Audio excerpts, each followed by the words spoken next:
I think that Symbaroum and Shadow of the Demon Lord do it right in that it affects the caster. My game, Left for the Vultures, affects the caster for that particular reason.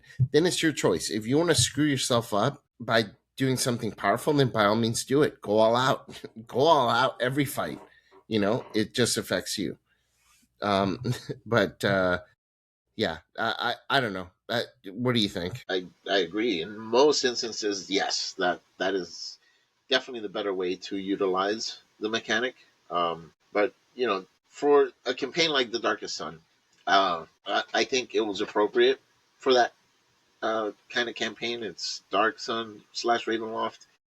There were other factors that were involved in the entire campaign as well, like the corruption of the mists with the players.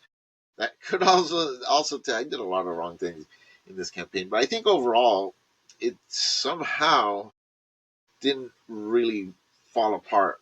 You know, it still was a very fun campaign to play. I loved it. I thought it was great. Yeah, it was Yeah, fun. so The final battle was a little too long. Like when I say a little too long, I mean like fucking way too long.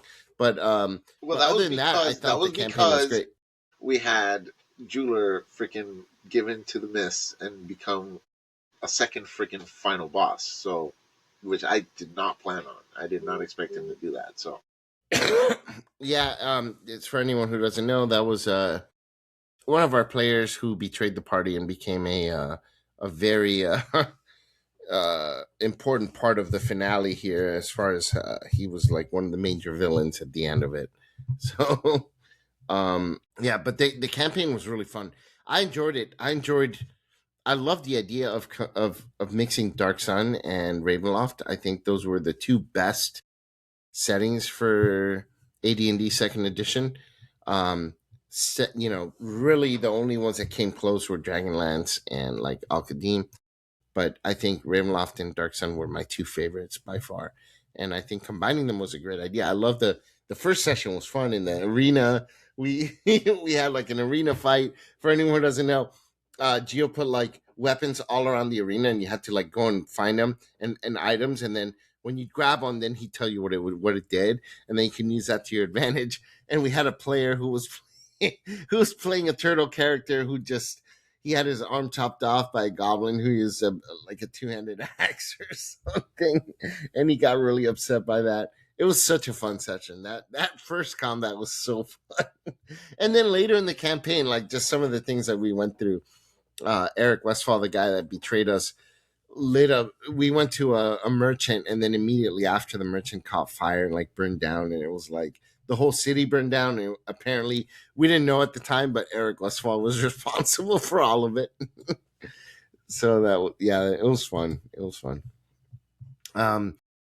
But but anyways, that's a really kind of going off to the side here on magic. But I personally I love the idea of magic having a cost. I got kind of that idea from Lovecraft, and ever since Lovecraft, since being exposed to Lovecraft, I've become really attracted to the idea of having something that's like ancient text or ancient knowledge that mankind was never supposed to read and or was never supposed to learn. And then when they do, they go mad. It's just too much for them to handle because a man was never supposed to understand this. And when they try, it just drives them into madness. And they can only control just a small portion of the true power of what these texts can wield. And I think that I think that's really cool. So that's really where I got it from.